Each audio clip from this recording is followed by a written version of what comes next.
Hello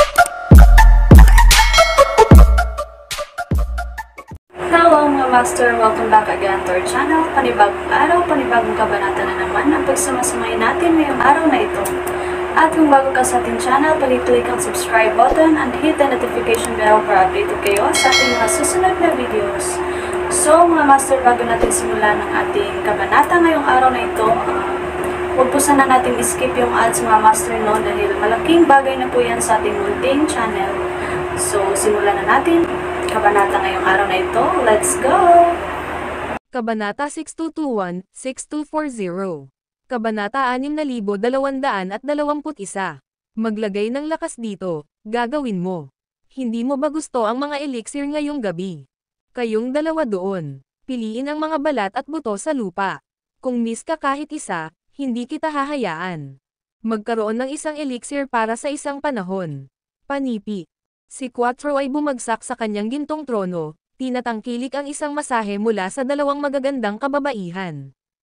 Kasabay nito, isa pang dalawang nakamamanghang kababaihan ang tumayo, pinapakain siya ng mga ubas. Isinara niya ang mga buto ng ubas at balat sa sahig, at ilang mga kababaihan ang nag-scrambled sa paligid, kinuha ang mga ito. Nagmamadali, si Quattro ay kumilos na labis at mayabang. Mukha siyang isang hari ng dandy na alam lamang kung paano mag-enjoy. Dumating si James sa makapangyarihang palasyo, na sumisimbolo sa pinakamataas na kapangyarihan na namuno sa universo.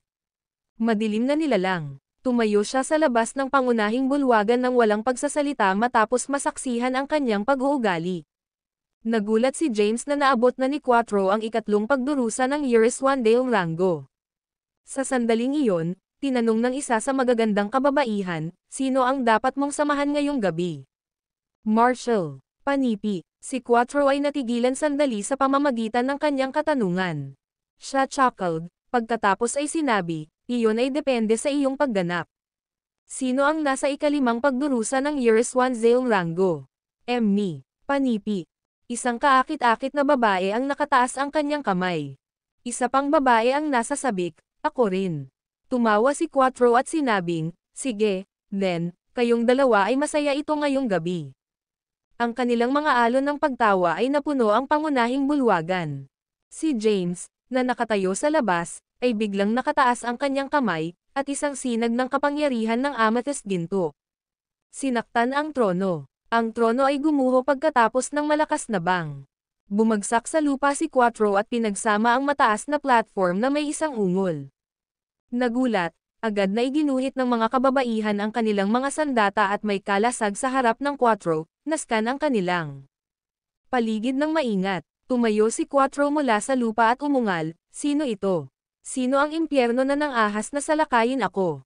Ipakita ang iyong sarili. Panipi. Kaagad pagkatapos, ang boses ni James ay lumayo mula sa labas ng bulwagan. Paumanhin, Marshall, ito ay isang pagkakamali. Sumulyap si Quattro sa pasukan at sumigaw, isang pagkakamali. Sino ang niloloko mo? Ipakita ang iyong sarili ng tama. Ngayon, walang sino mang mas malakas kaysa sa akin sa mundong ito. Gaano ka manggahas na sirain ang aking trono? Talunin ko ang asno mo. Panipi. Tulad ng pagtatapos niya sa pagsasalita, lumakad si James sa bulwagan ng may ngiti. Sa sandaling nakita ni Quattro si James, nawala ang kanyang galit, at nanlaki ang kanyang mga mata sa pagkabigla. Si James ay nakangiting, ano ang isang mapagmataas na Marshall? Ngayon na nabigyan ka ng awtoridad, inaabuso mo ito. Medyo mapagmataas ka, hindi ba? Panipi. Agad na napapalibutan ng magagandang kababaihan si James. Ang isa sa kanila ay umungol, bold maniac. Paano mo pinangangasiwaan ang aming Marshall? Mayroon ka bang nais na kamatayan? Ang isa pa ay sumigaw, lumuhad, o kung hindi man kami sisira. Manahimik ka, lahat kayo, shut up. Sinaway sila ni Quattro, pagkatapos ay sumugod kay James. Ang kanyang mga mata ay kumikinang na parang nakakita siya ng isang mahalagang elixir. Nahaharap sa sigasig ni Quattro, itinaas ni James ang kanyang kilay at tinanong, dapat ba akong lumuhad sa iyo? Marshall. Panipi. Ang video na ito ay edited by Urban Storytelling. Kabanata 6222. Pangkalahatan. Umungol si Quattro ng walang babala, Pagkatapos ay biglang niyakap si James. Ang paningin ay agad na dumbfounded ang mga kababaihan. Sa kanilang mga mata, si Quattro ay tulad ng isang hindi mapag-aalinlanganan na Diyos. Masyadong hindi normal para sa kanya na mawala ang kanyang pagiging malinis sa harap ng iba. Si Quattro ay kumapit kay James na may luha at isang runny ilong. Sumigaw siya, "Sobrang na-miss ka namin, General. Naisip na hindi ka nababalik. Alam mo ba kung ano ang naranasan namin sa lahat ng mga taon na ito? Hindi na makakain at matulog, nag-aalala tungkol sa iyong kaligtasan. Kami ay nanunumpa na mabuhay at mamatay ng magkasama.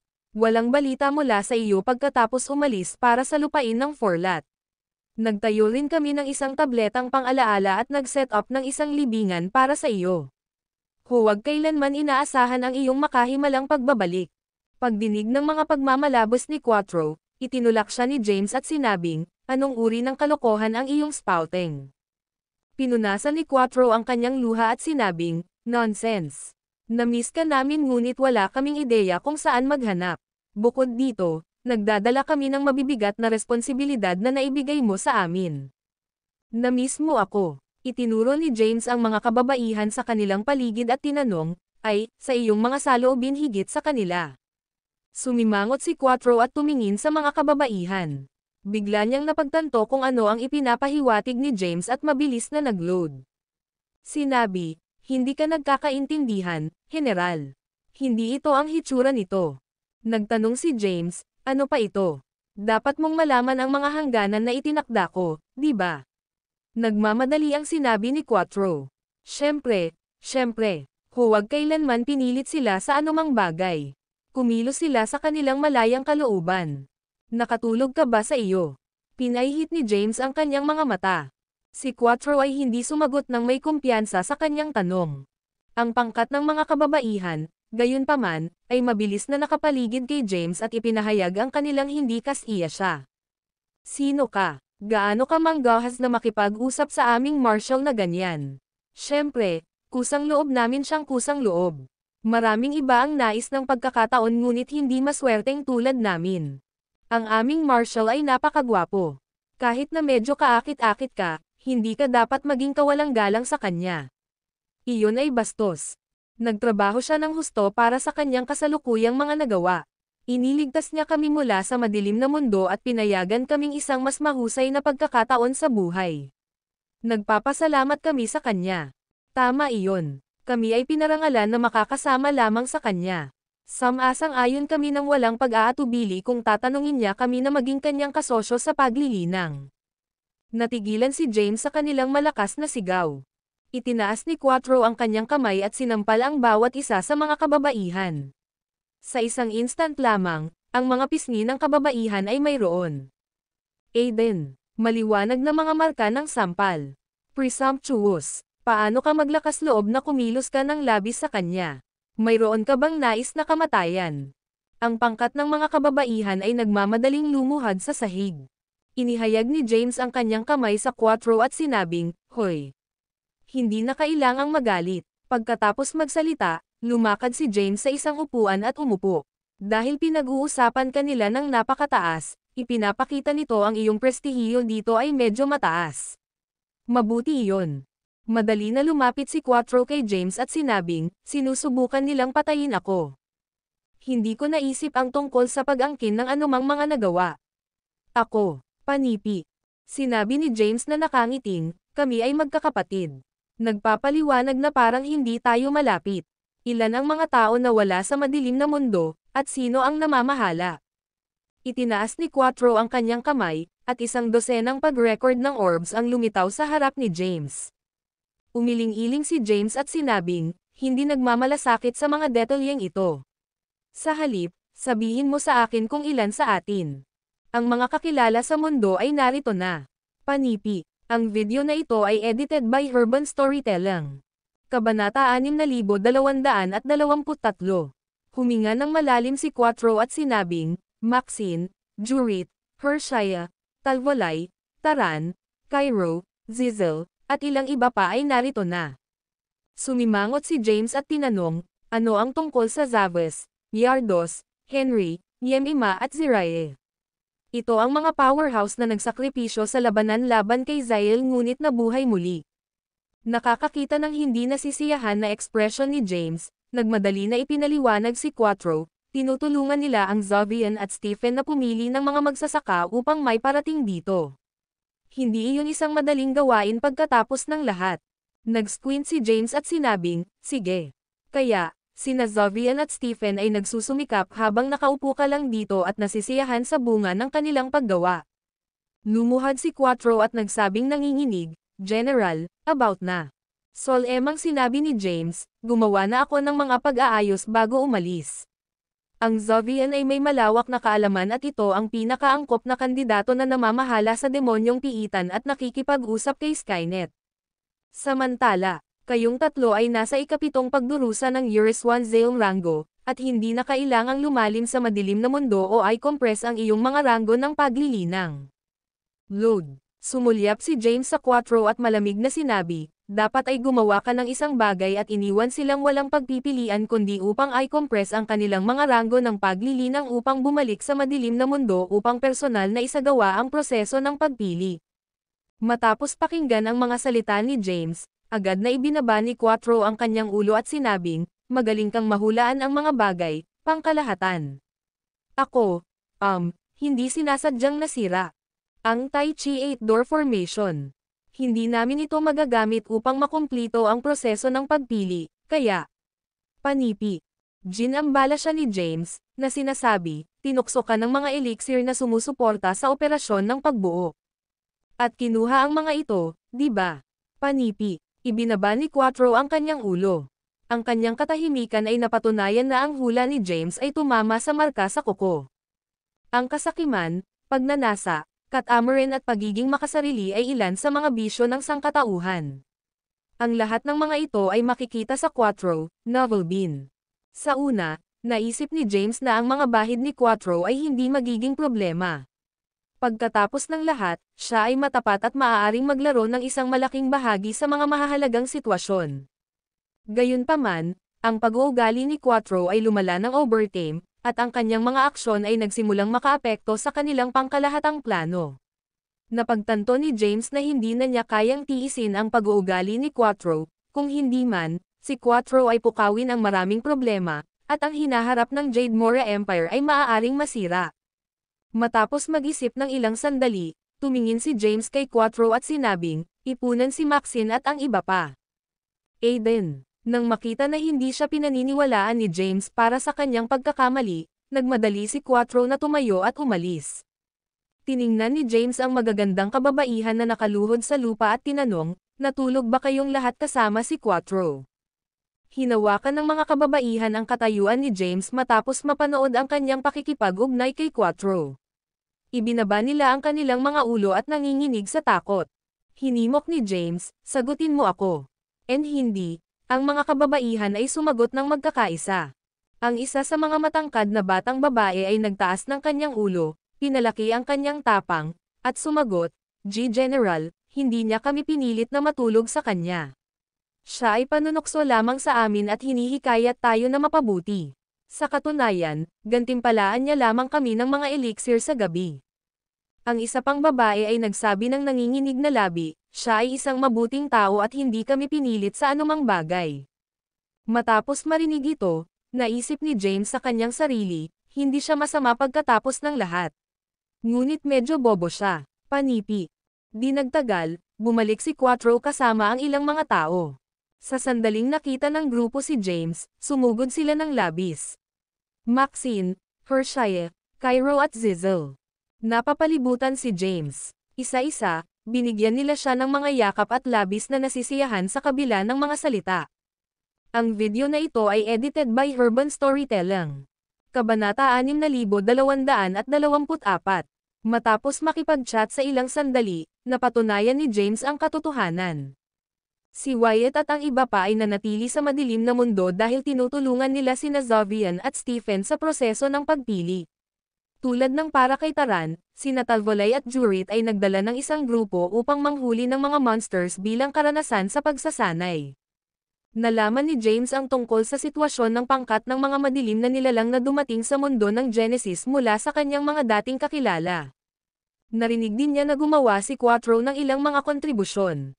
Inayos ni Quattro ang mga madilim na nilalang na dumating sa mundo ng Genesis sa 10 hukbo, bawat isa ay may milyon-milyong mga tropa. Ang mga commander ng hukbo ay sina Quattro, Maxine, Hersheye, Jurit, Taran, Zizel, Talvolay, Cairo, Hetsema at Zaint.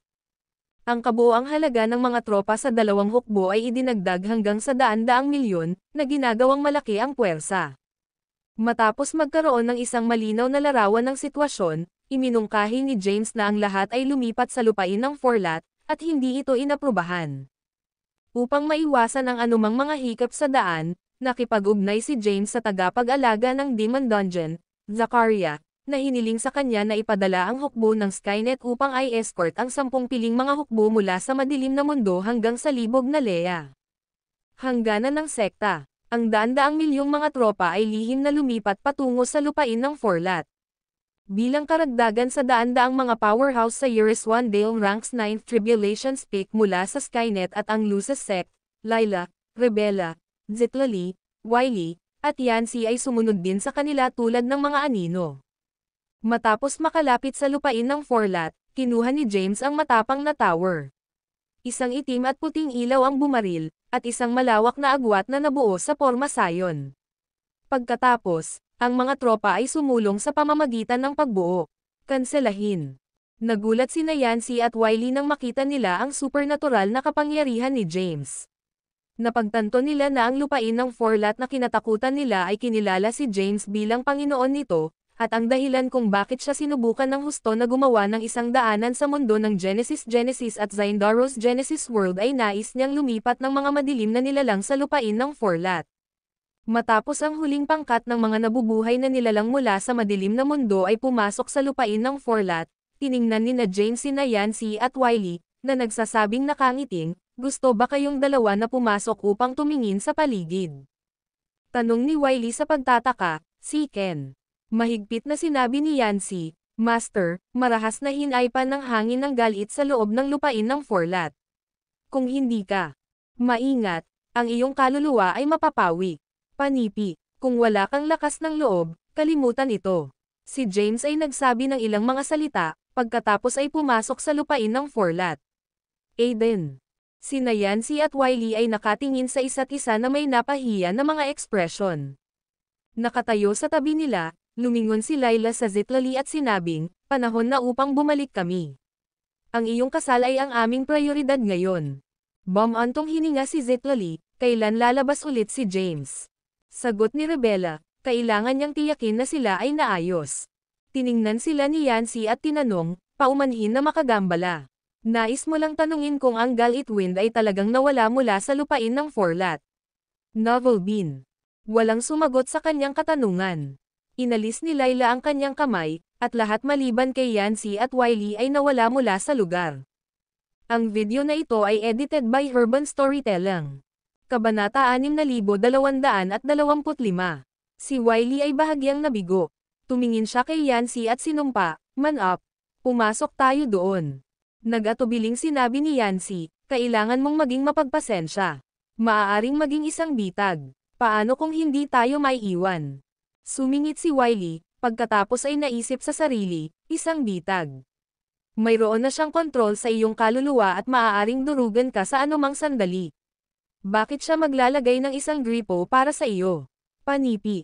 Matapos makita na malapit ng isara ang Forlat Lance Formation, biglang bitbit ni Wily ang kanyang mga ngipin at isinugod ito. Napabuntong hininga si Yancy habang pinapanood niya ang Forlat Lance Formation malapit, pakiramdam na medyo pinagsisisihan ang kanyang reaksyon. Si James ay sumigaw, mas matapang ka kaysa sa kanya. Inscan ni Wily ang lugar na may nakasimangot.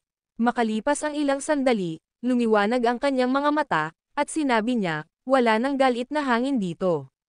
Ang Genesis ay napakalakas. Ito ay isang paraiso. Novel Bean. Si James ay ngumiti ng basta-basta at itinaas ang kanyang ulo, at ang lahat ng mga universo sa lupain ng Forlat ay nagsimulang paikutin at mabagal na magbago. Sa sandaling iyon, ang maraming mga universo ay nagtipon sa 10 mundo at nag-hover sa walang bisa. Pagkatapos, hinati ni James ang 10 mga piling tao sa iba't ibang mundo. Naggasolina si Wiley at tinanong, ikaw ba ang may-ari ng Forlat Land? Maaari mo bang baguhin ang lahat dito sa load? Ay, panipi. Mahinahon na sumagot si James, ang lupain ng Forlat ay independenteng ng mga mundo ng Genesis. Kahit na mas maliit, ang mga mapagkukunan ng paglilinang dito ay sapat na upang suportahan ang karamihan sa mga nabubuhay na nilalang ng mga mundo ng Genesis. Bukod dito, ito ay isang bagong simula dito. Ang lakas dito ay balanse, at lahat ay may pantay na pagkakataon na lumago. Panipi.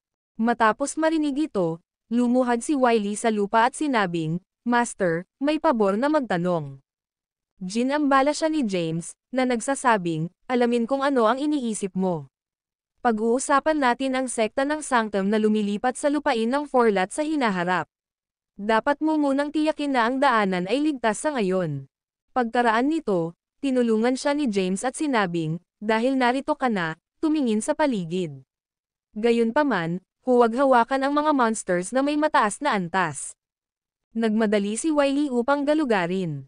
Bigla, isang magandang figure ang lumitaw sa harap niya. Tumingin si Maxine kay James. Marami siyang sasabihin ngunit hindi niya mahanap ang tamang mga salita. Sa huli, tinanong niya, nasa kumpletong kontrol ka ba sa lugar na ito? Tumanggo si James bilang tugon. Sinabi ni Maxine, natapos mo ng labi sa advanced na mundo na ito. Ngumiti si James ng mahina at sumagot, sa halip na ang paksang ito, nais kong malaman ang higit pa tungkol sa madilim na mundo. Oder. Bumantong hininga si Maxine, walang pangunahing nangyayari. Ito ay ilan lamang sa mga bagay na walang halaga.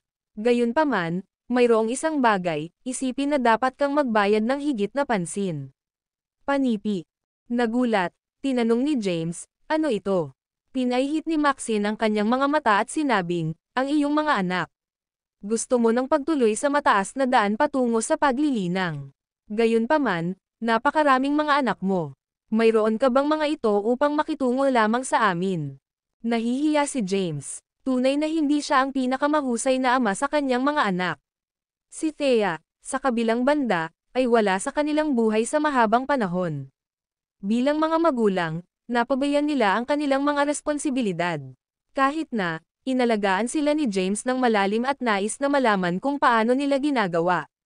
Nagtanong siya tungkol sa kanilang kamakailang buhay. Tiniklap ni Maxine ang kanyang mga braso at nagbuntong hininga, ang iba pang mga bata ay medyo maayos. Gayunpaman, ang iyong anak na may yemima ay kailangang disiplinado. Panipi. Sumimangot si James at sinabing, ano ang mali sa Hetsema? Sumiksik si Maxine, hindi siya ang pinakamalakas, ngunit siya ay napakaskimang at maraming ambisyon. Nagulat si James matapos makinig kay Maxine. Inabuso ni Hetsema ang kanyang autoridad na sanayin ang kanyang sariling puwersa sa loob ng madilim na mundo. Noong nakaraan, nagplano siya ng maraming mga skim laban sa kanyang mga kapatid. Hindi man niya pinalaya ang kanyang bunsong kapatid na si Noel, at halos sanhin ang kanyang kamatayan ng 2 beses. Si Jacopo ay nagbigay sa kanya, na naging mas matapang sa kanya.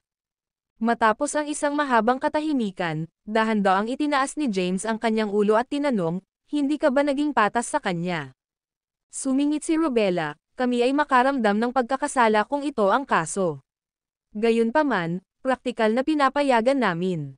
Siya na gawin ayon sa gusto niya. Siya ay isang alagad ni Zavas at dapat na nakatuon sa paglilinang. Gayunpaman, siya ay naslakang. Sa halip ay makagambala siya sa mga gawain ng madilim na daigdig, sinusubukan na mag-recruit ng iba pang mga karera upang laban sa amin. Sagot ni Maxine, to be honest, papatayin na natin siya ng matagal na kung hindi siya anak. Panipi. Load. Tumahimik si James. Tiningnan ni Maxine si James at tinanong, naisip namin pagkatapos na ilabas namin siya sa madilim na mundo, mas mapigilan siya. Gayunpaman, hindi namin inaasahan na siya ay masyadong tuso at hindi tapat. Nag-courage siya ng pabor kay Quattro at nakakuha ng posisyon sa isang pasilidad ng dispenser ng elixir. Pagkaraan nito, matapang siyang nagsimulang suhol ang ibang tao upang makatrabaho siya. Panipi. Matapos makinig sa ranting ni Maxine, bahagya na narinig ni James ang isang magandang salita tungkol sa Hetsema. Tila ang kanyang anak na lalaki ay isang malaking manggugulo. Naunawaan ni James na hindi na kailangan para sa sinturon na sinasadya ni Maxine ang kanyang anak na lalaki. Kung may iba pa, hindi sila maglakas loob na magsalita ng sakit sa kanyang anak sa harap niya. Nais na malaman ang higit patungkol sa kanyang anak, tiningnan niya si Maxine at sinabi, tulungan mo akong bantayan siya. Ipaalam sa akin kung gumawa siya ng anumang mga galaw. Sabik na tinanong ni Maxine, wala ka bang gagawin tungkol sa kanya? Kami ay nasa isang bagong lugar, at ang lahat ay kailangang sakupin ang pagkakataon na mapabuti. Wala kaming oras upang mag-babysit sa kanya. Panipi. Natahimik si James. Sinabi ni Rebella, dalawang pagpipilian. Alinman ay sinipa mo kami mula sa lupain ng Forlat pabalik sa madilim na mundo o sipa siya upang hindi namin mag-alala tungkol sa kanya na nagdudulot ng problema. Panipi. Bumantong hininga si James, paano ito? Tumawag muna sa lahat. Pagkatapos ng pakinggan ang opinyon ng lahat, gagawa ako ng desisyon. Sige. Sumiksik si Maxine, pagkatapos ay pumasok sa isa sa 10 mundo. Ang video na ito ay edited by Urban Storytelling. Kabanata 6226. Di nagtagal, bumalik si Maxine kasama ang isang pangkat ng mga tao. Nang makita si James, ang mga mukha ng lahat ay naiilawan ng tuwa. Malinaw na tiningnan sila ni James ngunit kaunti ring pagkakasala. Lahat ng kanyang mga anak ay lumaki na. Sa paghusga sa pamamagitan ng kanilang lakas ng paglilinang, maayos silang nagawa sa mga nakaraang taon. Sina Winnie, Jacopo, Noel at Zaint ay nasa gitnang baitang ng ika-8 pagdurusa ng Years 1 Zale Rango, gitnang baitang ng Years 1 Zale Ranks 8th Tribulation at the peak ng Years 1 Zale Ranks 8th Tribulation. Si Hetsema, sa kabilang banda, ay nasa rurok ng ika-9 na pagdurusa ng Years 1 Zale Rango. Ang kanyang mga nagawa ay ang pinaka natitirang sa kanyang mga kapatid. Ngumiti si James sa kanila at sinabing, kahit na ang iyong inaat ay wala pa sa paligid, ikaw ay lumaki ng maayos. Humihingi ako ng paumanhin. Agad na lumuhad ang kanyang mga anak sa lupa. Bumantong hininga si James. Hindi mangyaring bumangon. Wala kaming ganoong kaugalian sa aming pamilya. Huwag kang lumuhad ng biglaan. Pagkaraan nito, sinabi ni James, nagpapasalamat ka man o nagagalit sa akin, kailangan mo pa ring sundin ang ilang mga bagay habang nasa lupain ng Forlat. Loden Novelban. Una, hindi mo dapat ibunyag ang iyong pagkakakilanlan bilang aking mga anak. Pangalawa, wala kang anumang mga espesyal na pribilehiyo dito. Lahat ay magkakaroon ng pantay na katayuan at paglalakad. Kahit na masira mo ang mga patakaran, parurusahan ka ng naaayon, tulad ng lahat. Pangatlo, kailangan mo lahat upang maabot ang ranggo ng Years 1 Dale sa loob ng isang panahon. Panipi. Inilagay ni James ang kanyang mga kamay sa likuran, naskan ang kanilang mga mukha, at sinabi ng same time, sino mang hindi sumunod sa alinman sa mga kondisyong ito ay ibabalik sa madilim na mundo at hindi na pinapayagan na bumalik dito. Ang kanyang mga anak ay hangina sa pagkabigla sa kanyang mga salita. Sinabi ni Noel na may hindi kasiya siya, hindi ka ba masyadong mahirap sa amin, tatay? Napunta kami sa pamamagitan ng aming sariling mga pagsisikap. Hindi kami umasa sa. Sinaway siya ni Zaint, manahimik ka, Noel. Pagkatapos, tiningnan niya si James at sinabi, sa palagay mo ba kailangan muna namin ng pagganyak? Hindi kami humihiling ng anumang mga pribilehiyo, ngunit hindi mo ba bibigyan ng kaunting mga regalo pagkatapos na malayo? Sinira ni James ang kanyang mahigpit na karakter at chuckled. Tumanggo siya at nag-ruff ng buhok ni Zaint, na nagsasabing, hindi ka ba isang matalinong maliit? Matapos magsalita, itinaas ni James ang kanyang kamay, at 10 enerhiya na bola na may makapangyarihang Genesis ay lumitaw sa harap ng kanyang mga anak. Malumanay na sinabi ni James, 2 para sa bawat tao. Ito ang magiging kapital mo. Ito lamang ang oras na gagawa ako ng isang pagbubukod. Aiden, tulad ng para sa mga mapagkukunan ng pagsasanay sa hinaharap, kailangan mong makuha ang mga ito sa pamamagitan ng pagpatay sa iyong mga monster sa iyong sarili, hindi na magbibigay ng higit pa. Panipi. Okay, iyon lang. Bumalik at magbihis. Mayroon kaming kasal na dadalo. Marahil ay maaaring makatagpo kami ng ilang mga buns sa daan. Tumanggo ang kanyang mga anak na tumanggo at umalis. Gayunpaman, lumakad si James sa harap ng Hetsema, na pumipigil sa kanya na umalis. Sumimangot si Hetsema at tinanong, may iba pa ba? Itinaas ni James ang kanyang kamay, at ang isang amethyst gold na kapangyarihan ay mabilis na nakapaloob sa Hetsema. Sigaw ni Hetsema sa sakit. Si Maxine, na nakatayo sa tabi, ay nagsabi ng sabik, hiniling sa iyo na disiplinahin siya, hindi pahirapan siya. Hindi siya tumugon kay James at nagpatuloy sa paggamit ng kanyang kapangyarihan sa Hetsema. Si Hetsema ay umungol sa sakit, at ang kanyang mukha ay nagulong. Bigla, isang bola ng enerhiya ng kaluluwa ang lumitaw sa itaas ng kanyang ulo. Pumasok si James Zin sa bola ng enerhiya at nascan para sa masamang malalim sa loob ng kaluluwa ni Hetsema. Matapos suriin ang bola ng kaluluwa, si James ay nasa labis na pagkabigla. Ang video na ito ay edited by Urban Storytelling. Kabanata 6227.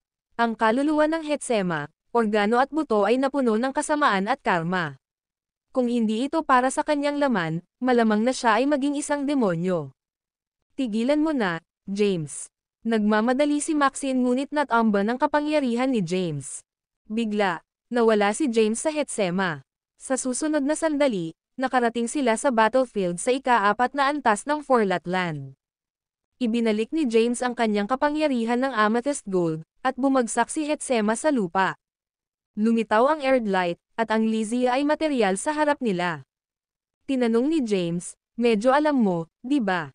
Alam mo ba kung ano ito? Ang pag-ubos ng kaluluwa. Ang isang mababang pagiging katulad niya ay nagsagawa ng tulad ng isang masamang supernatural na kapangyarihan. Gaano katindi? Ang matamis na tinig ni Lysia ay lumubog. Sumimangot si James at tinanong, ang pag-ubos ng kaluluwa. Ano iyon? Ang Lysia ay nagbulong, ang alamat na napunta na nilikha ni Morgoth ang 3 supernatural na kapangyarihan. Ang kaluluwa na kumonsumo ng spell ay isa sa kanila. Ito ay isang spell na mas nakakatakot kaysa sa iyong magic ng sumpa. Ang spell ay itinapon sa kaluluwa ng isang tao, unti-unting kinakain ito. Huminga ng malalim si James at tinanong, paano ito, iwaksi ito? Tiningnan ni Lysia ang walang malay na Hetsema at nagbuntong hininga, walang paraan upang maalis ito. Maaari lamang tayong mag-load. Pigilan ito sa ngayon. Sa kabutihang palad, sinimulan lamang niya ang paglilinang nito. Panipi. Tinanong ni James, paano natin ito pinipigilan? Sa sandaling itinaas ni Lysia ang kanyang kamay, isang pulang ilaw na nakapaloob sa Hetsema at na-teleport siya sa Years 1 Genesis Bell. Ang nakasisindak na pagsabog ng itim na ilaw ay lumitaw mula sa mga guwantes ni James. Ang taksil na anak ko na ito ay bumaba na sa maling landas.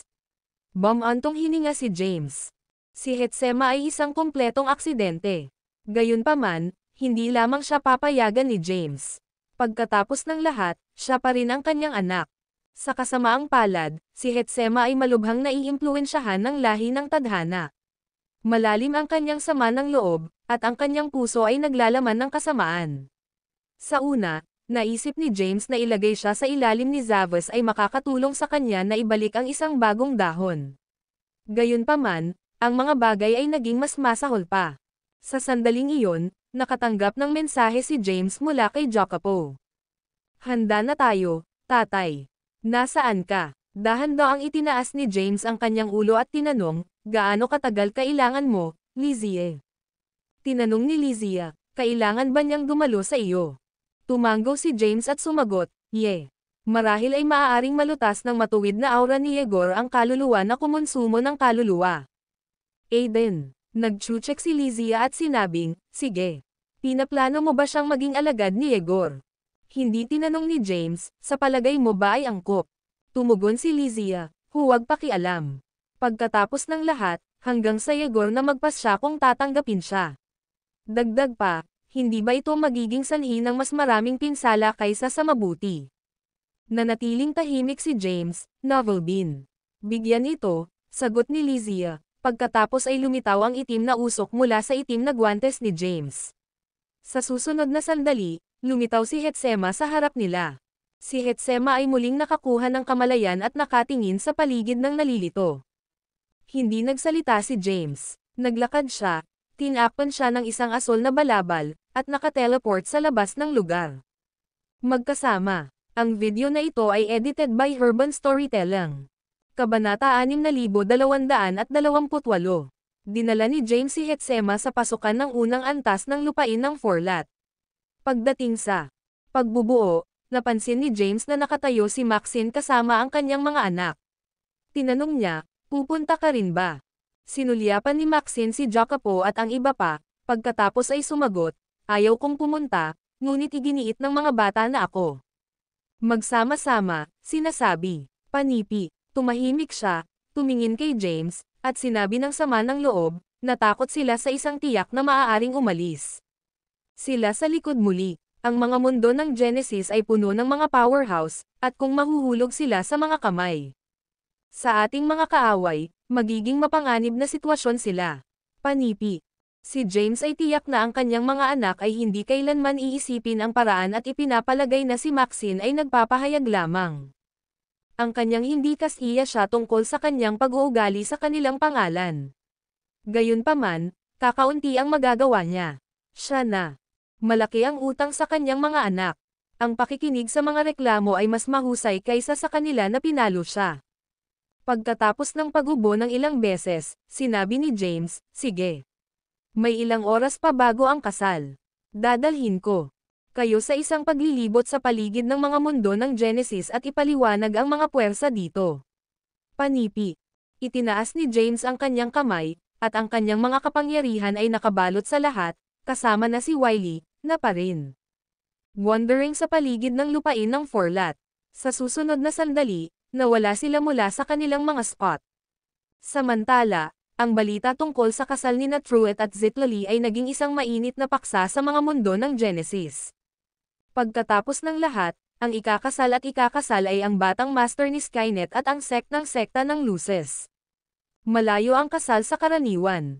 Ito ay isang unyon sa pagitan ng dalawa sa mga sinaunang mundo ng Genesis.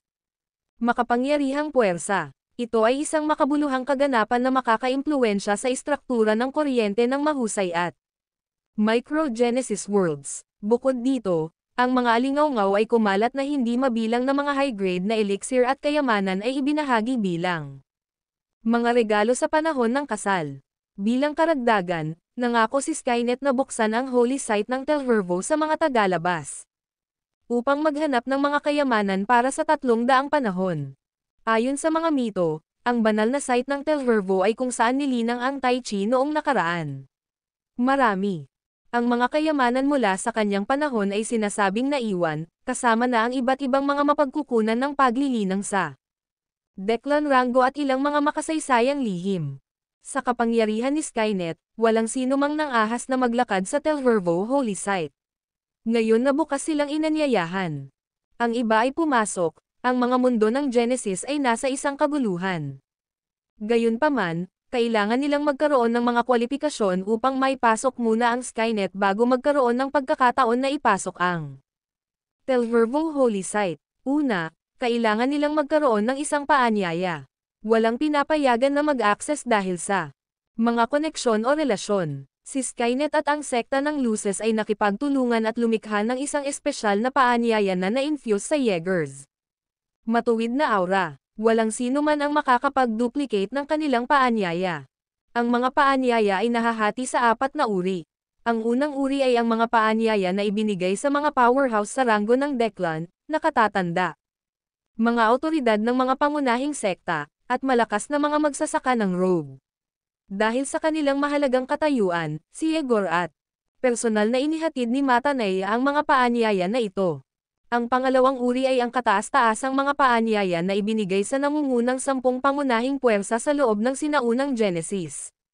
Mundo. Ang mga nakatatandang matatanda ng Skynet at Luces sekta ay ipinadala upang maihatid ang mga imbitasyon. Ang pangatlong uri ay ang mga paanyaya sa VIP para sa mga pinuno ng sekta at mga Panginoon sa buong mundo ng Genesis. Na ipinasa ni Skynet at ang mga regular na matatanda ni Luces sect. Ang ika-4 na uri ay ordinaryong mga paanyaya.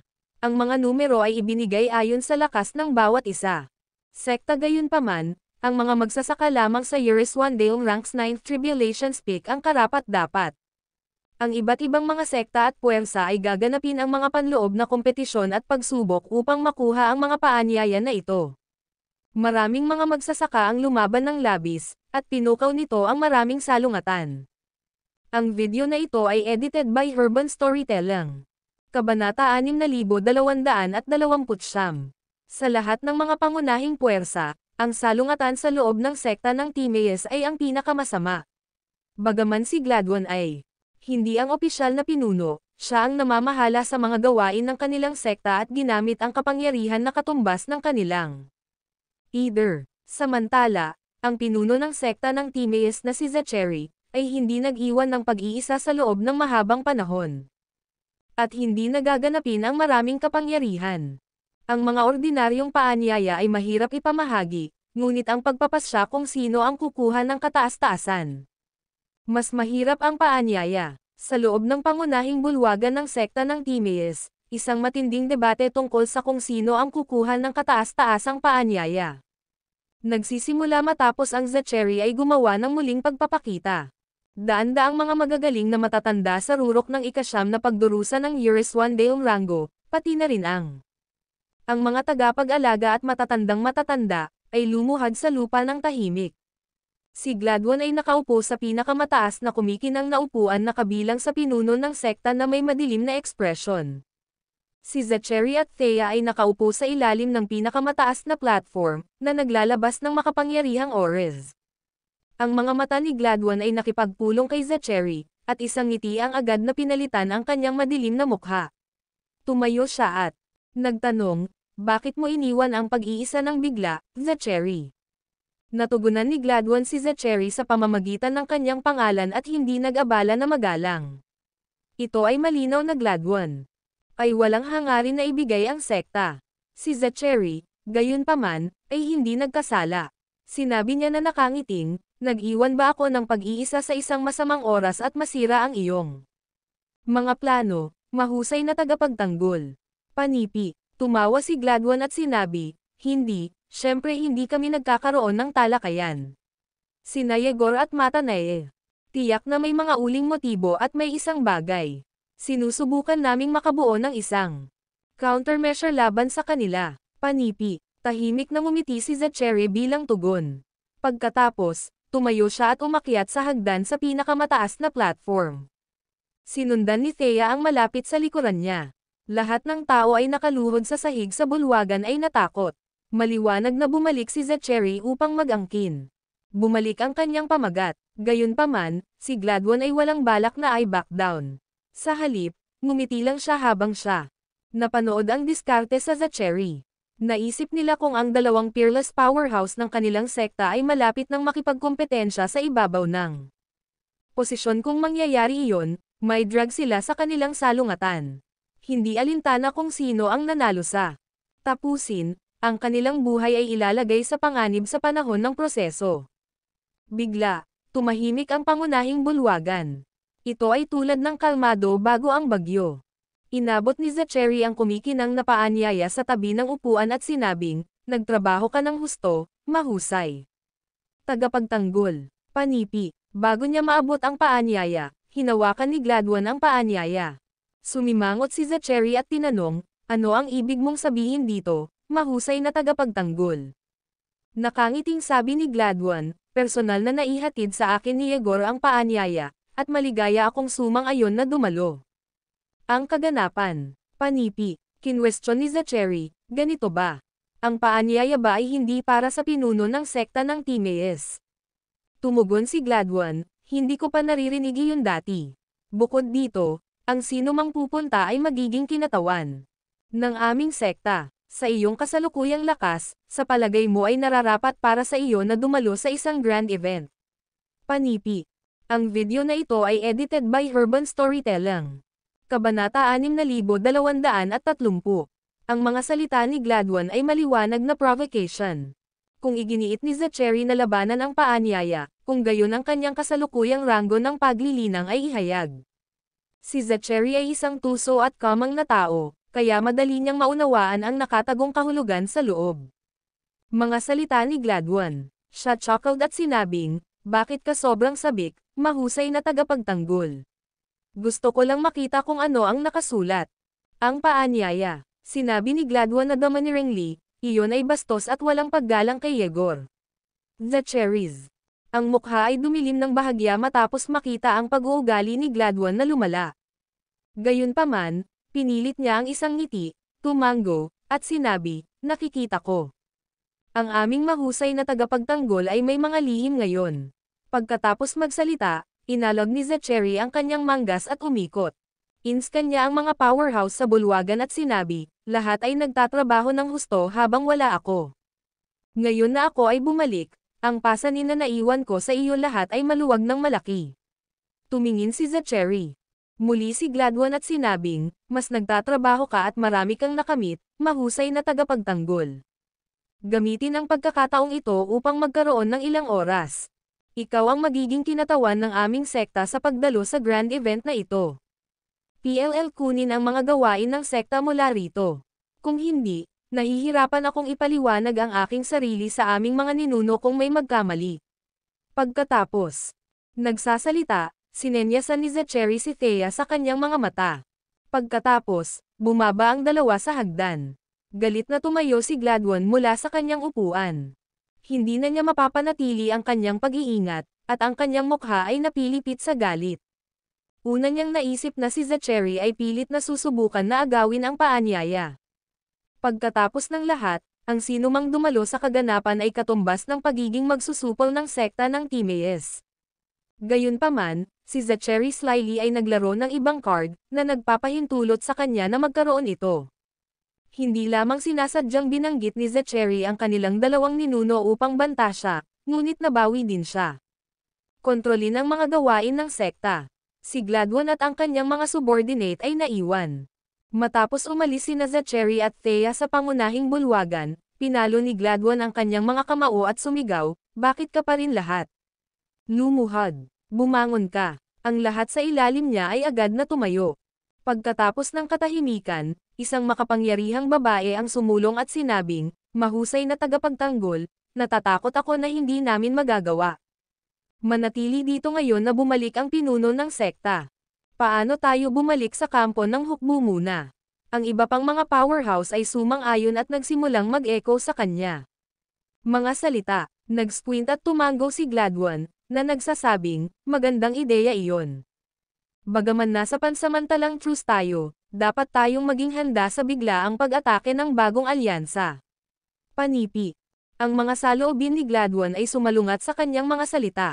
Alam niya na ang parehong mga alyansa ay nasa isang bakod. Natatakot ang mga powerhouse ngayon na si Zachary ay wala sa pag-iisa at nais na maiwasan ang pagkuha. Kasangkot sa salungatan. Sa makatuwid, sila ay may mga dahilan upang umalis. Tila nais nilang maghintay para sa kinalabasan ng labanan na magpasya bago pumili ng isang panig. Mula sa kanilang saloobin, naintindihan ni Gladwin na sa kabila ng kanyang labis na talento, ang kanyang prestihiyo ihambing sa Zachary's. Samantala, si James, Maxine at ang kanyang mga anak ay tumayo sa isang espiritual na bundok. Itinuro ni James sa mundo ng Sanctum Genesis, pagkatapos ay sinabi, sinakop ko ang mga lupang ito para sa iyo. Ang dalawang mundo ng Genesis ay kabilang sa amin. Sila ang mga sipi sa Skynet, The Dark World, at ang Forlat Land. Para sa madilim na mundo ay nagsisimula na makarating sa lupain ng Forlat, dapat nilang gamitin ang talatang ito. Panipi. Ang video na ito ay edited by Urban Storytelling. Kabanata 6231. Di nagtagal, higit pa mula sa madilim na daigdig ang dumadaan sa daanan upang makapasok sa lupain ng Forlat. Bigla, tumalikod si James at sinipa si Hetsema, na naghahanap sa isang tiyak na direksyon, sa asno. Ang Hetsema ay nahulog sa lupa na may malakas na bang. Galit na sinabi ni James, ano ang hinahanap mo doon? Iyon ang sinaunang mundo ng Genesis. Hindi ko pa ito nasakop. Umungol si Hetsema at mabilis na bumangon mula sa lupa. Binigyan niya si James, Sanctum Genesis World sa akin. Babantayan ko ang daanan. Ang ibang mga anak ni James ay agad na sumimangot sa ang kanyang pahayag. Malamig na sinabi ni Maxine, ano ang iniisip mo? Wala ka bang ideya kung ano ang tama sa ranggo ng iyong paglilinang? Ngayon, Paano ka kwalipikado na maging Panginoon ng isang mundo ng Genesis? Bumantong hininga si Winnie at sinabing, tama iyon. Hindi mo ba narinig ang sinabi ni tatay? Maraming mga mahusay at micro-Genesis mundo. Maging ang Panginoon ng isang micro-Genesis world ay dapat na nasa ranggo ng Yereswandale. Hetsema. Lumapit kay James at sinabing, magsusumikap ako sa direksyon na iyon. Paano ang tungkol sa iyo na bigyan muna ang Zindaros Genesis World? Gagamitin ko ang mga mapagkukunan ng paglilinang doon. Mabilis na mapabuti ang aking ranggo ng paglilinang. Nobela. Sa aking talento, makarating ako sa ranggo ng Yereswandale sa isang maikling panahon. Kapag nangyari iyon, ang Jade Mora Empire ay magkakaroon pa ng isa pang powerhouse. Hindi ba ito kapaki-pakinabang, nag-ambala si Jacopo, na sinasabi ng mahinahon, hindi namin napatunayan na ang halaga namin ay manatili. Gayunpaman, Hetsema, nakalimutan mo na ba ang mga kondisyon na mayroon sa amin? Kailangan nating umasa sa ating sarili upang mapabuti. Panipi. Tumalikod si Hetsema at tiningnan si Jacopo na may sama ng loob. Nakita ni James ng tama sa mga saloobin ni Hetsema. Si Hetsema ay isang mapaghimagsik na anak na hinimok ng interes. Masisiyahan siya sa mga mas malakas kaysa sa kanya para sa mga benepisyo lamang. Wala siyang pakialam sa iba kundi ang kanyang sarili. Hindi lang siya maaaring disiplinado, o papatayin lang siya ni James.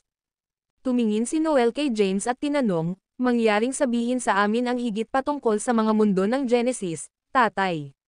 Nakikita ang tense na kapaligiran, mabilis na namagitan si Noel at binago ang paksa.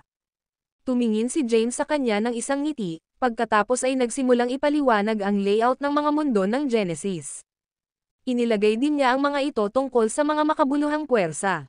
Ang kanyang mga anak ay nakinig sa pagtataka. Si Hetsema, sa kabilang banda, ay lihim na naalala ang mga pangalan ng mga pangunahing puwersang ito at naitalasa. Sumali sa isa sa kanila. Ang Hetsema ay nakatingin sa pinakamakapangyarihang puwersa ng sinaunang mundo ng Genesis, ang sekta ng Timaeus. Sa sandaling iyon, ang isang nagpapataw na figure ay lumapit sa kanila sa pamamagitan ng walang bisa. Sa ilalim ng malakas na aura, ang mga anak ni Maxine at James ay natakot sa kanyang presensya. Ang kanilang mga mukha ay mapatla, at sila ay petrolyo sa lugar.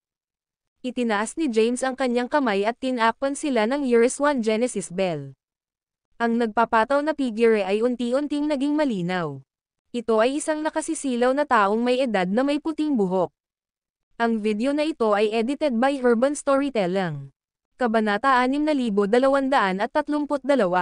Nakatitig ang lalaki kay James at sinabi na nakangiting, ikaw si James, di ba? Natigilan, tinanong ni James, paano? Baka ikaw ay, Ginoo.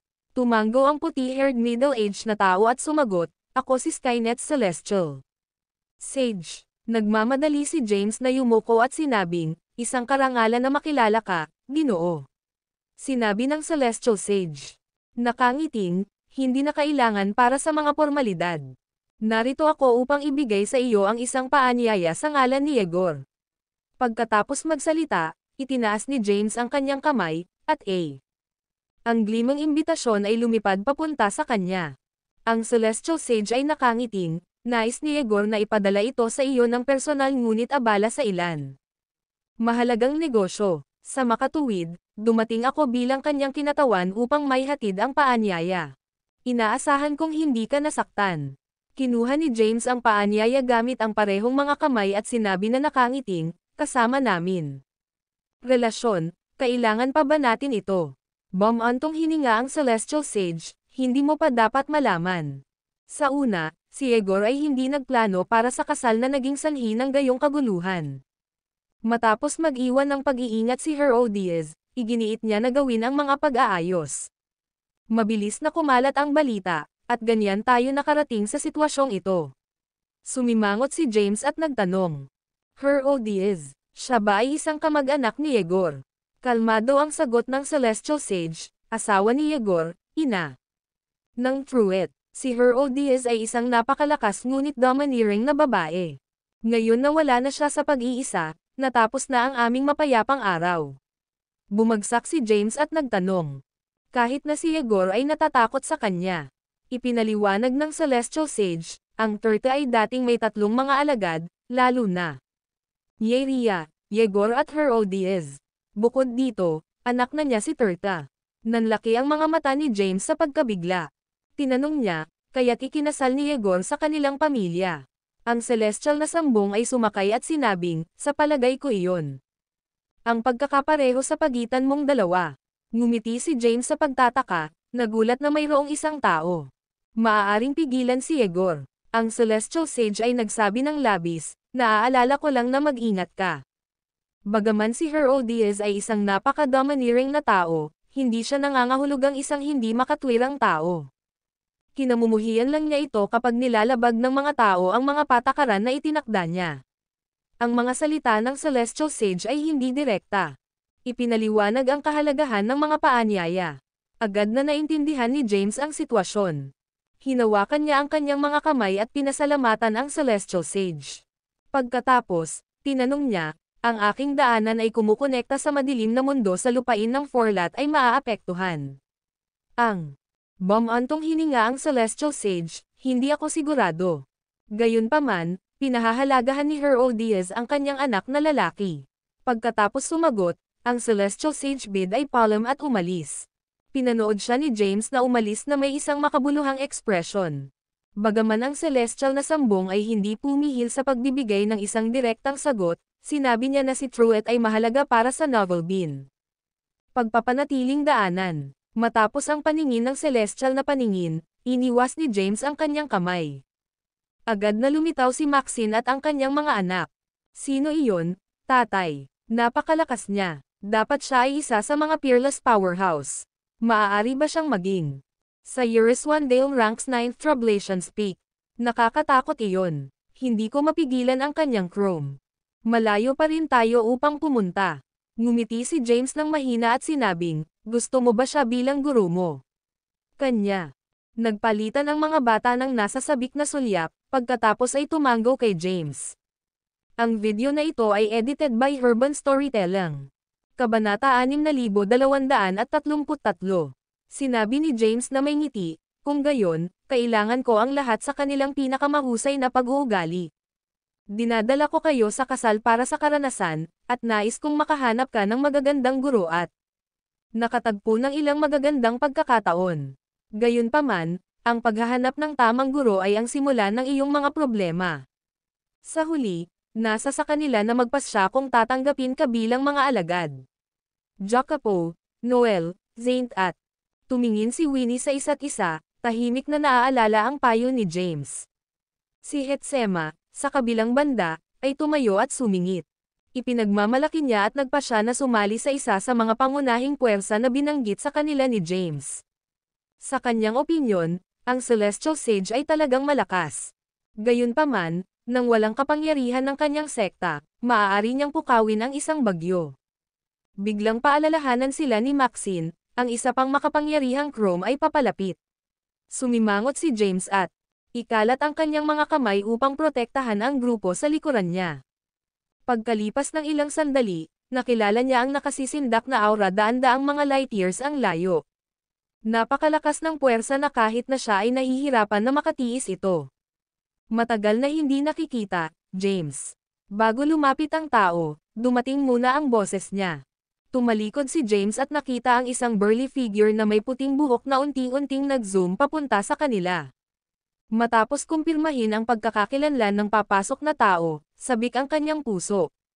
Nakita niya ang isang pamilyar na mukha sa ika-4 na antas ng lupain ng Forlat at ang wing building ng Timaeus sect. Si Zachary ay pinanatili ang kanyang pagkakakilanlan bilang pinuno ng sekta ng Timaeus at sinasabing isang matanda sa publiko. Naisip ni James, narito ba ang taong ito upang maghayganti? Sa teoryang, hindi niya malalaman na ang kanyang nakaraang buhay. Ang katawan ay nasa lupain ng Forlat, kaya imposible na alam niya na ako lang ang sumipsip ng kanyang enerhiya at sanhi ng kanyang pagbagsak sa ranggo ng paglilinang, di ba? Kahit na wala na siya sa ranggo ng Declan, siya ay mas malakas kaysa kay Layla at Yancy. Maaari pa siyang maging kasabay ng gobernador ng Yang, na malubhang nasugatan. Nag-alala si James. Lalabas na siya at kukuha sa Zachary kung nag-iisa siya. Gayunpaman, ang kanyang mga anak ay naglalakbay kasama niya. Tumanggi siyang ilagay sa panganib ang kanilang buhay. Sa ngayon, nagpasya siyang sumugal na si Zachary ay walang masamang hangarin. Nobela. Ang mas masahol ay dumating sa pinakamalala, at gagamitin niya ang kanyang trump card, ang libingan. Tumingin si James kay Zachary at sinabing nakangiting, "Hoy. Matagal na hindi nakikita." Lumitaw si Zachary sa harap ng. Si James ay may isang flash at ngumiti pabalik sa kanya. Sumagot siya, "Nasa rurok ka lang ng ikapitong pagdurusa ng Years 1 Zeong Rango ang huling oras na nakita kita. Ngayon, nasa rurok ka na ng ikawalong pagdurusa ng Years 1 Zeong Rango. Alam kong tama ako tungkol sa iyo." Tinitigan ni James si Zachary, na ayaw ibunyag ang kanyang pagkakakilanlan at patuloy na nagpapanggap na ang nakatatandang sekta ng Timaeus. "Gusto mong maglaro ng PP? Sigurado, maglaro ako kasama mo." Mahinahon na ngumiti si James at sinabing, "Paano ka? Mayroon bang oras upang gumala sa labas ng sekta ng Timaeus?" Si Zachary ay nagbuntong hininga, ang sekta ng Timaeus ay puno ng kaguluhan. "Ito ay masyadong maraming drama para sa akin. Lumabas ako para sa ilang sariwang hangin. Sa hindi inaasahan, nabalot ako sa iyo." "Bullshit. Sinusubaybayan mo ako sa pamamagitan ng forlat map, na na-infuse mo ang iyong aura," naisip ni James.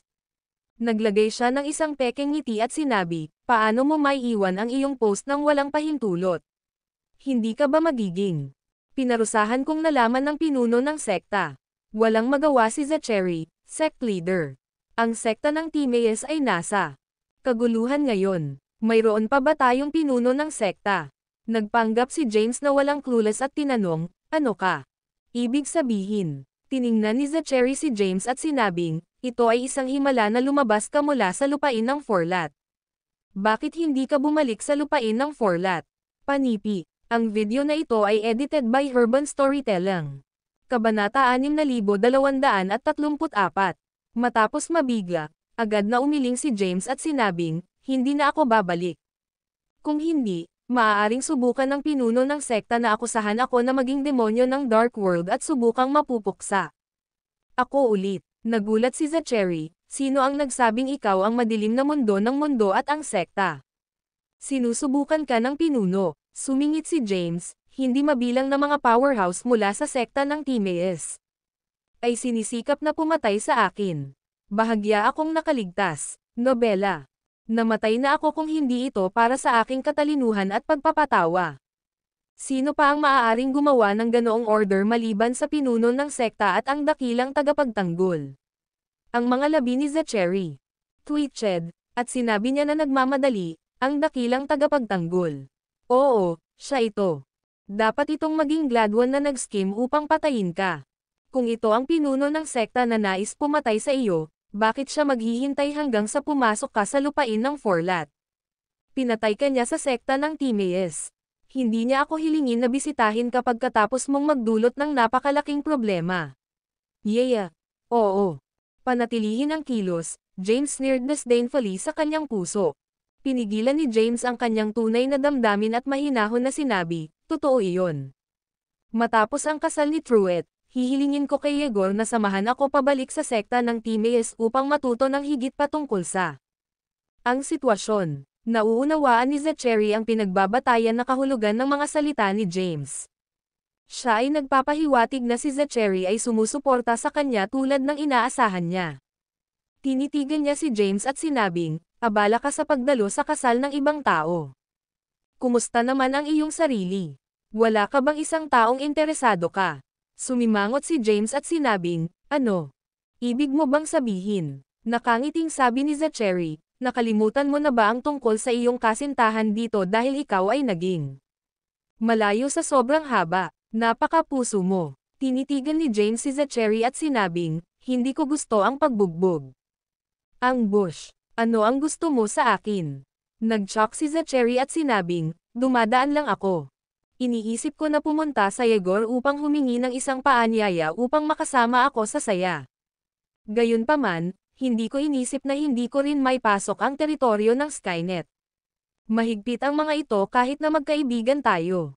Nagulat si James na dumating si Zachary upang humingi ng Imbitasyon. Bigla. Binago ni Zachary ang paksa. Nagtanong, huwag maging walang tiyaga. Gusto mo ng tipi makita ang iyong kasintahan, di ba? Naguguluhan, tinanong ni James, ano ang ginagawa mo? Sige, sige. Maaari mong ipakita ang iyong sarili.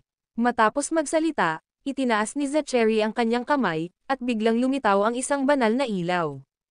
Sa susunod na sandali, isang napakagandang babae ang lumitaw sa paningin. Agad na naiilawan ang mga mata ni James matapos makita siya. Si Zane at ang iba pang mga bata ay nakatago sa loob ng Years 1 Genesis Bell na nagulat sa pagkabigla.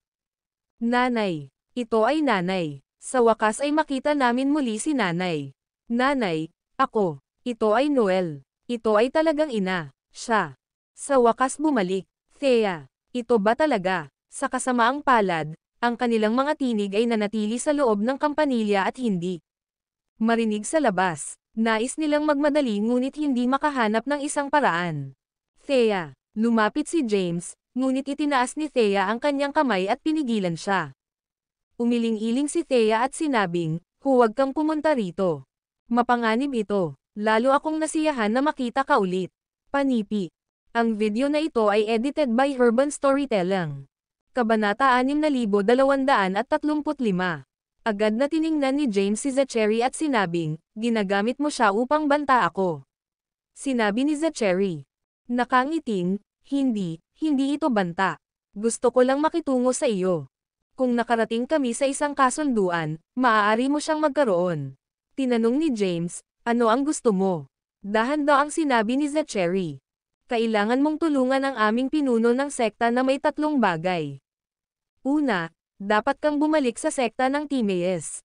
Pangalawa, kumbansihin si Skynet at ang sekta ng Iuses na sumali sa matuwid na alyansa upang sirain ang bago alyansa. Pangatlo, dapat mong patayin si Gladwan.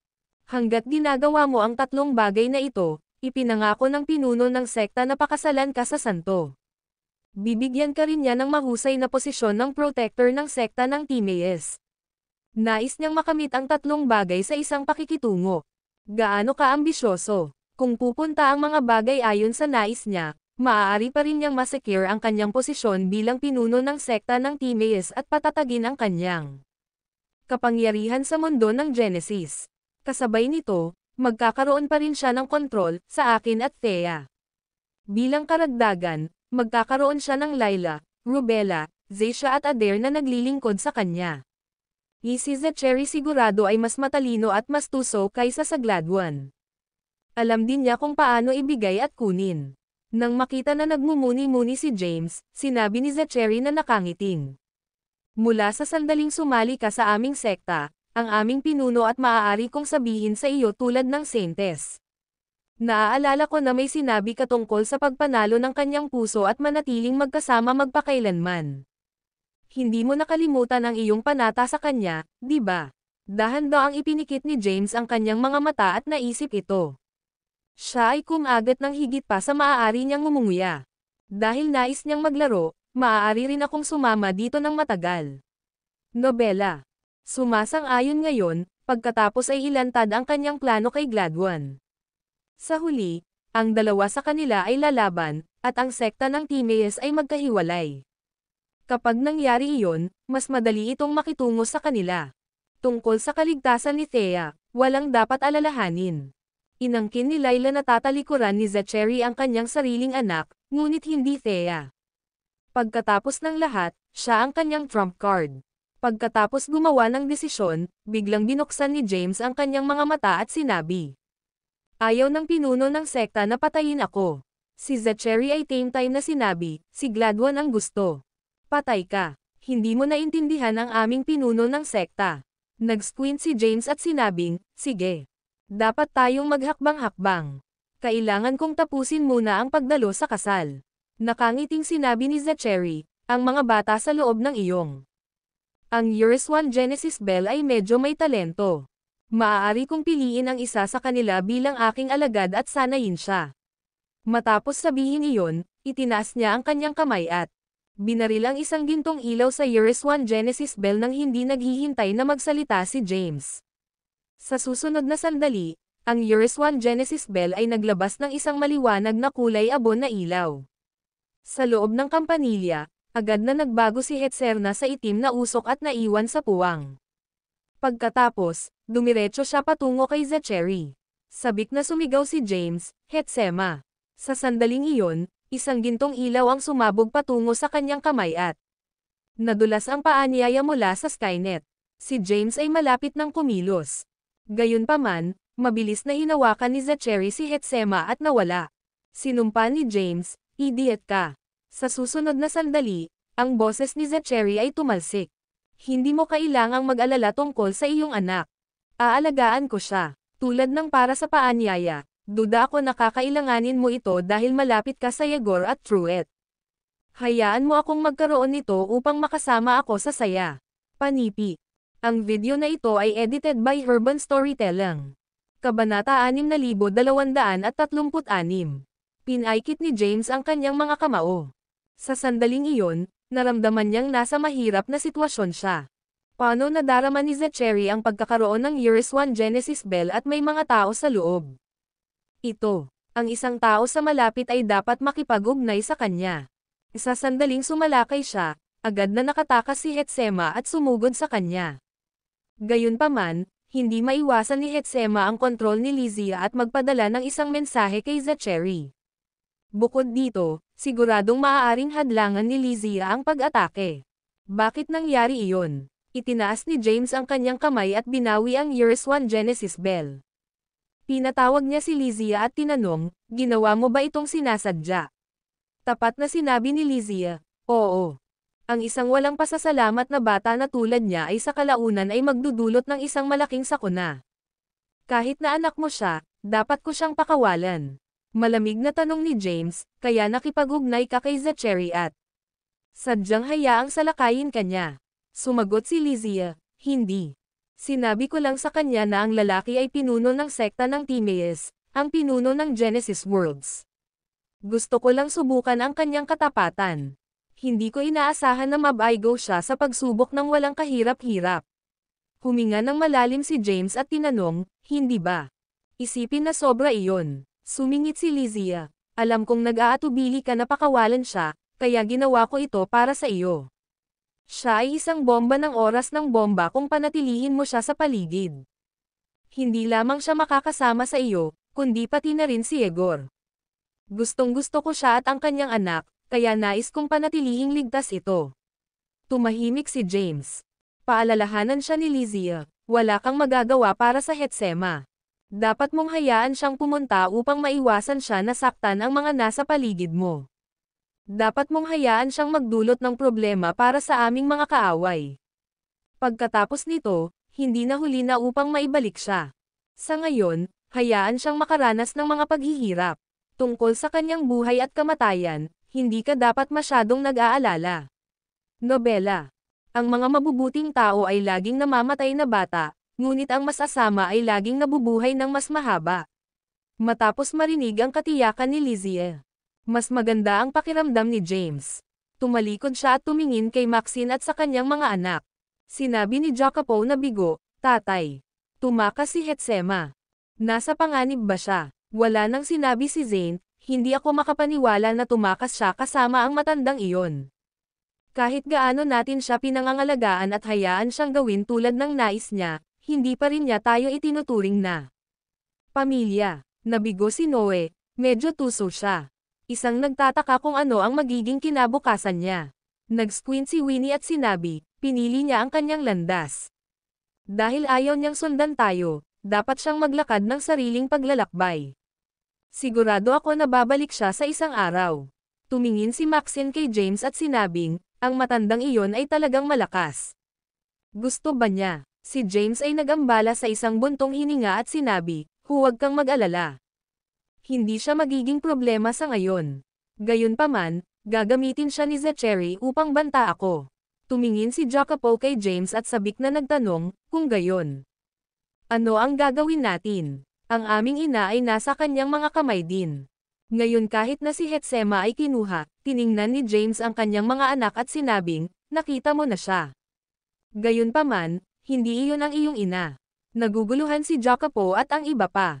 Bumantong hininga si James at ipinaliwanag ang madilim at magaan na makalangit na landas. Itinaas ni Noel ang kanyang ulo at tinanong, kaya't ang aming ina ay nahati sa dalawa. Sumagot si James, bahagi rin siya sa iyo. Ina, natapos ang mga bagay na ganito dahil napakalakas niya. Nagkibit balikat si Winnie at sinabing, ngayon na si tatay ay may dalawa. Mga asawa, mayroon kaming dalawang ina. Paano natin sila matugunan sa hinaharap? Iminungkahi ni Zane, nanay at ina. Ang video na ito ay edited by Urban Storytelling. Kabanata 6237. Lahat ay nawawala. Samantala, nanatiling tahimik si James. Ang kanyang anak na lalaki ay kusang umalis para sa isa pa, at nawala din ang kanilang tanging paanyaya na pumasok sa Skynet. Mahirap para sa kanila na magpatuloy sa kanilang orihinal na plano. Matapos mag-isip tungkol dito, biglang sinabi ni James, sapat na sa pagtingin ngayon. Malapit nang magsisimula ang kasal ni Truett. Mas mahusay kaming makahanap ng isang paraan upang makakuha ng mga imbitasyon. Kung hindi, malalampasan natin ito. Pinakawalan ni James ang isang pagsabog ng kapangyarihan, at nawala ang grupo. Agad, kasabay nito, lumitaw si Zachary sa isang ipinagbabawal na lugar ng sekta ng Timaeus na may gintong ilaw. Si Thea ay nakaupo sa itaas ng isang puting lotus sa tuktok ng isang tiyak na bundok. Bigla, binuksan niya ang kanyang mga mata. Bigla, pinakawalan ni Zachary ang isang sinag ng ilaw sa kanya. Sa isang instant, ang clone ay pinagsama sa kanyang pangunahing katawan. Sinulyapan siya ni Zachary at sinabing, nakita mo na ang gusto mo. Panahon na mong natutupad ang iyong pangako. Tinanong ni Thea, dahil sumang-ayon na siya sa iyong mga kondisyon, bakit mo ginawa? Kunin ang kanyang anak, napangiti si Zachary at sumagot, sa palagay mo ba gusto ko? Nakipag-ugnay muna sa akin ang batang ito. Sinasabi na siya ay anak ni James at nais na maging aking alagad. Hinahangaan ko ang talento ni James, kaya't kinuha ko ang kanyang anak bilang aking alagad. Hindi ba mapapalakas nito ang aming relasyon? Sumimangot si Thea at sinabing, hayaan mo akong makita siya. Natigilan. Sinabi ni Zachary, wala itong kinalaman sa iyo, ginagawa ba ito? Pinapayagan mo ba siyang umalis o hindi? Itinaas si Thea ang kanyang ulo at sumulyap kay Zachary. Agad na itinaas ni Zachary ang kanyang kamay, at nahulog si Hetsema sa harap ng Thea. Namangha si Hetsema nang makita si Thea. Nobela, tinanong niya, tunay na ikaw. Kaya't na-reincarnate ka rito. Si Thea ay tumingin kay Hetsema para sa isang habang. Pagkatapos, ang kanyang puting aura ay nakabalot sa kanya at hinayla siya sa kanyang puting sagradong lotus. Malamig na sinabi ni Zachary, ano ang ginagawa mo? Sumang-ayon ka lang na hayaan kang makita siya. Hindi ko sinabi na maaari mo siyang kunin. Mahigpit na sagot ni Thea, mahina siya at hindi magiging kapaki-pakinabang sa iyo. Sumingit si Zachary, huwag mo akong subukang i-bluff ako. Nararamdaman ko ang kaluluwa na kumonsumo ng spell at ang bakas ng kapangyarihan ni Morgoth sa kanya. Hanggat masanay ko siya, magiging mas malakas siya kaysa kay Layla, na nag-ambala sa kanya. Sinasabi, sa palagay ko ang iyong pangunahing prioridad ay upang mabawi ang iyong posisyon bilang pinuno ng sekta ng Timaeus. Tulad ng para sa iba pang mga bagay, hindi ka dapat mag-alala. Panatilihin ko siya sa ngayon. Hindi siya makatakas. Kapag dumating ang oras na kailangan mo siya, maaari kang bumalik para sa kanya. Tumingin si Zachary sa kanya at tinanong, kung gayon kailan mo ako tutulungan na bumalik sa ranggo ng Quasi-Daelcon.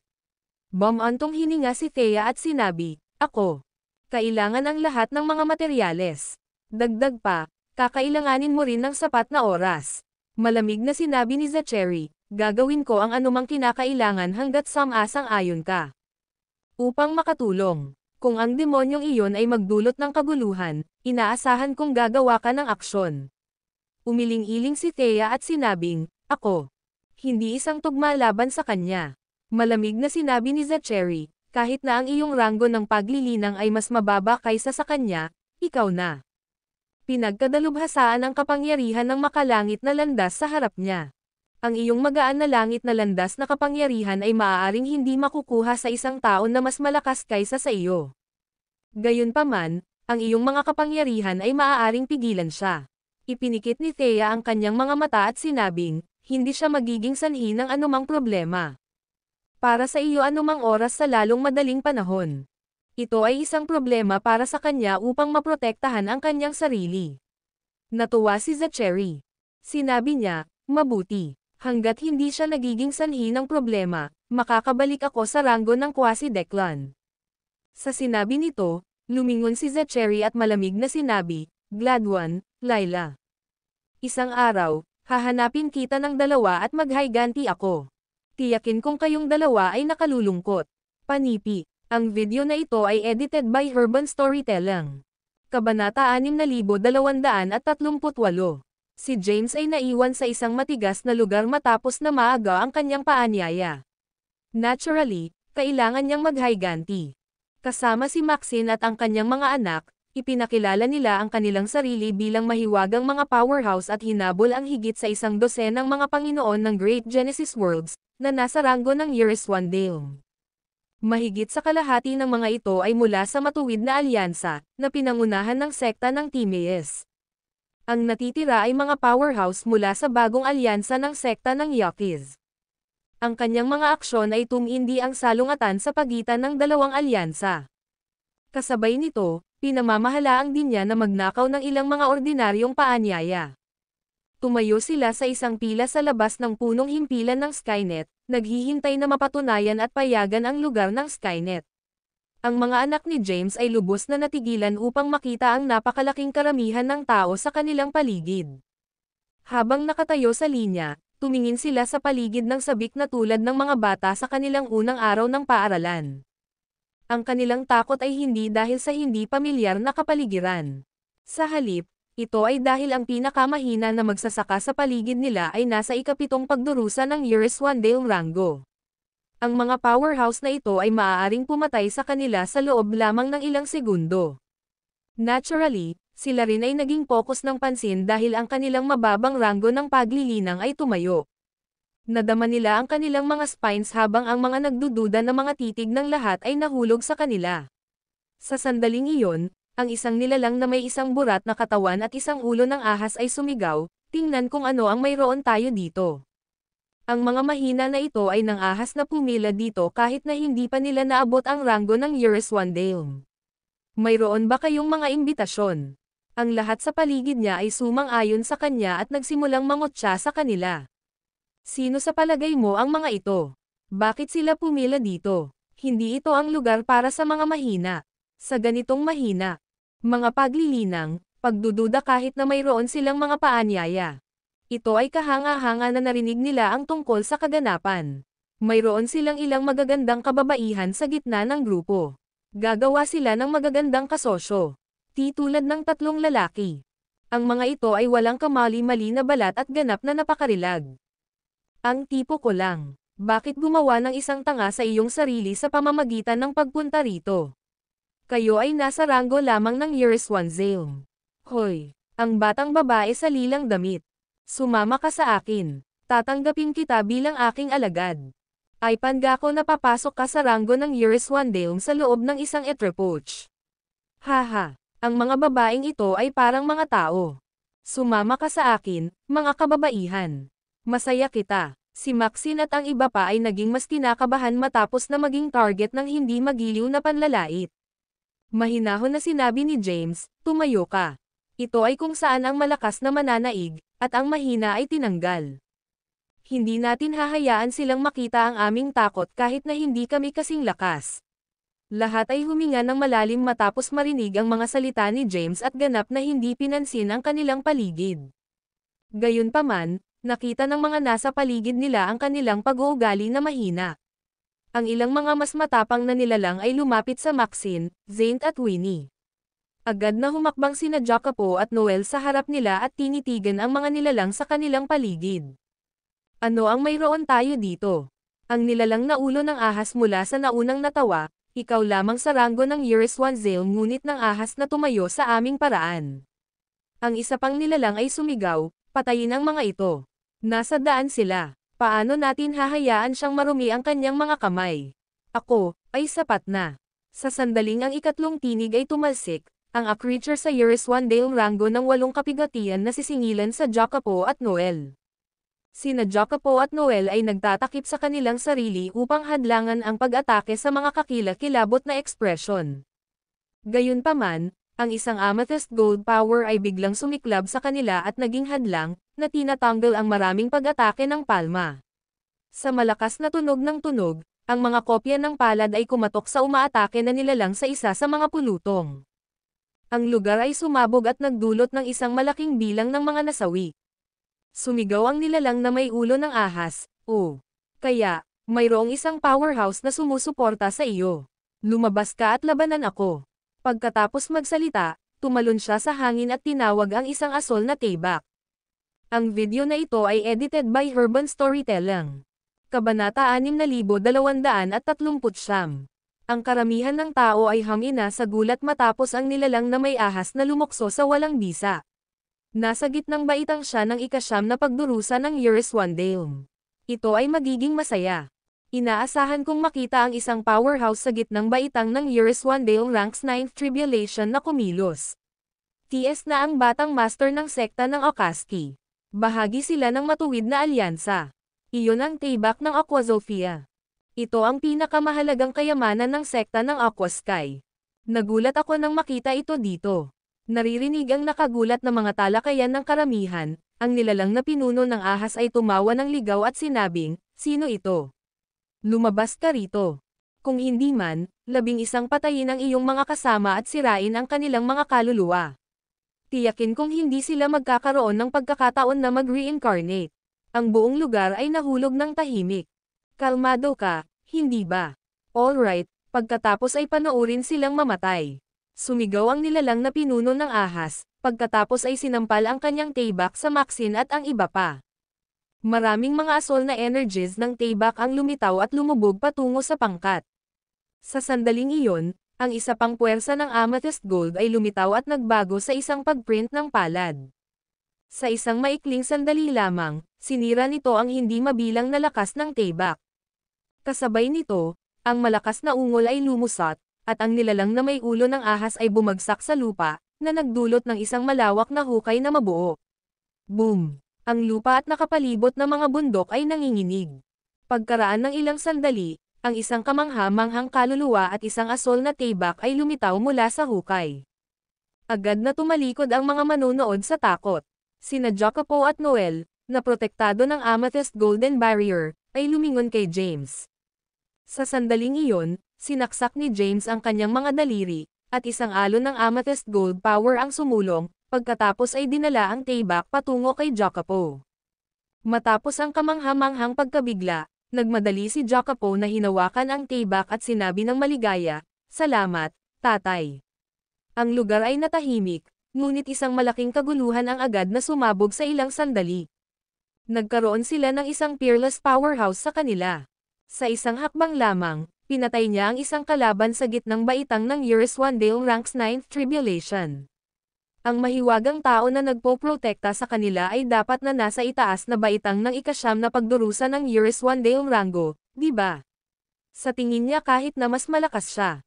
Kahit na hindi ipinakita ang kanyang sarili, pinamamahalaan niyang patayin ang isang malakas na kalaban sa isang mata lamang.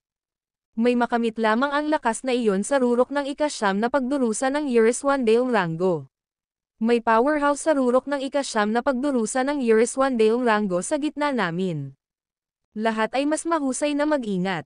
Hindi nakakagulat na ang mga mahina na ito ay pumila dito. Dapat talaga silang magkaroon ng mga paanyaya sa kanila, at hindi narito ang gulo. Kung mayroon talaga silang mga paanyaya, dapat nating agawin ito mula sa kanila kahit na mayroon silang isang malakas na pagprotekta sa kanila. Nasa labas kami ng punong tanggapan ng Skynet. Bagaman hindi kami pinapayagan na magdulot ng problema, binanggit lamang nila na ipinagbabawal ang sinuman na pumasok ng walang pag-verify. Hindi nila sinabi na hindi namin may agaw ang mga imbitasyon mula sa iba. Lahat, maging handa. Magkakaroon kami ng kasiyahan. Nakakakita ng mga nakapalibot na nilalang na gumagamit ng kanilang mga sandata, si Maxine at ang iba pa ay naghanda ng kanilang sarili para sa isang labanan. Nagkaroon ng isang napakalaking pagkakaiba-iba sa lakas, at maaaring talunin sila sa isang hakbang. Sa kabila nito, ang kanilang lakas ng loob na lumaban ay hindi hadlangan. Pagkatapos ng lahat, sila ay mga anak ni James. Kapag nahaharap sa mga labanan ng buhay at kamatayan, hindi sila kailanman na back down. Ang video na ito ay edited by Urban Storytelling. Kabanata 6240. Bigla, isang pangkat ng mga nilalang sa ikawalong pagdurusa ng Years One Dale Rango ang sinisingil sa kanila mula sa direksyon ng northwest. Kaagad pagkatapos, marami sa mga nakapalibot na nilalang ay kinubkob din sila. Sa sandaling iyon, si James, na nakatayo sa gitna ng karamihan, ay inunat ang kanyang mga braso at lumukso sa kalangitan na may isang puwersa ng amethyst ginto. Mabilis na kumalat ang kanyang puwersa sa bawat direksyon. Kasabay nito, ang kanyang chrome, ang galit na hangin at maraming kulay na apoy ay sumisid sa lugar. Ang mga umaatake na nilalang ay agad na kumatok. Ang galit wind at multicolored apoy ay agad na nasugatan ang mga nasa ilalim ng ikasyam na pagdurusa ng Years One Dale Rango. Marami sa kanila ang nahulog mula sa kalangitan, na bumagsak ng labis sa lupa. Kahit na ang mga powerhouse sa rango ng Years One Dale ay pinilit na buhayin ang kanilang Genesis banal na ilaw upang labanan. Makalipas ang ilang sandali, ang umuungal na hangin at makulay na apoy sa wakas ay tumigil. Lahat ay nakatitig kay James na may kakilakilabot na mga ekspresyon. Malamig na sinabi ni James, ngayon ang grand event na hawak ng Skynet.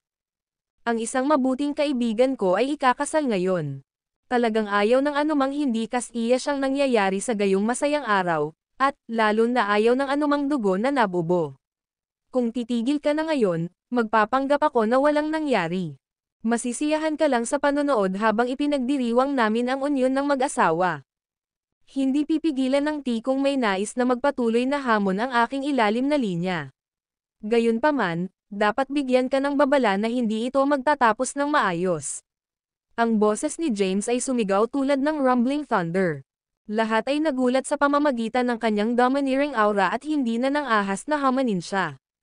Mula lamang sa puwersa na pinakawalan niya, nadarama nila na siya ay isang nakakahimok na pag-iral. Bukod dito, kinumpirma nila ang mahiwagang powerhouse na pumatay sa nilalang na pinuno ng ahas. Ang pagiging nasa rurok ng ikasyam na pagdurusa ng Years One Dale ay walang espesyal. Bigla, isang malakas na aura ang bumaril mula sa silangang bahagi. Tumalikod si James at nakita ang isang taong nasa gitnang may edad na lumalakad sa kalangitan. Sa paghuhusga mula sa kanyang aura, ito ay isang powerhouse sa rurok ng ikasyam na pagdurusa ng Years One Dale Rango. Matapos ang kanyang hitsura, higit sa 12 ng mga kalalakihan at kababaihan ng parehong rango na siya ay bumangon sa kalangitan. Nagdala sila ng mga sandata at naglabas ng mga nakamamatay na auras. Agad na napapaligiran si James. Si Jacopo at ang iba pa ay agad na kinakabahan sa paningin. Hindi nila inaasahan ang isang away na masira ng bigla, kahit na hindi nila kailanman hinimok ang sinuman. Nakangiting sinabi ni James, nasa teritoryo ka ni Skynet. Hindi ka ba natatakot sa galit ni Yegor? Tumawa ang nasa hustong gulang na lalaki, nasa labas kami ng Skynet. Karaniwan, ang mga grand event ay palaging mag-iiwan ng mga pagkakataon para sa iba upang makipagkompetensya para sa pagpasok. Iyon mismo ang para dito. Itinaas ni James ang kilay niya at tinanong, mayroon bang mga ganitong patakaran? Ang isang malakas na babaeng magsasaka ay sumigaw, ibigay ang iyong mga paanyaya, at ililigtas ko ang iyong buhay. Ang paglilinang ay hindi madali. Nakikita kong nasa Years One Dale Rango ng 8 pagdurusa ng Years One Dale. Nakakagulat, nagtataglay ka ng isang napaka-pambihirang supernatural na kapangyarihan. Kahit na, dapat kang maging makatuwiran upang malaman kung kailan babalik. Imposibleng protektahan mo sila. Bakit abala sa pakikipag-usap sa kanila? Sa mga mundo ng Genesis, ang malakas na mangibabaw. Kailangan nating patayin sila dahil ayaw nilang ibigay ang kanilang mga paanyaya. Panipi.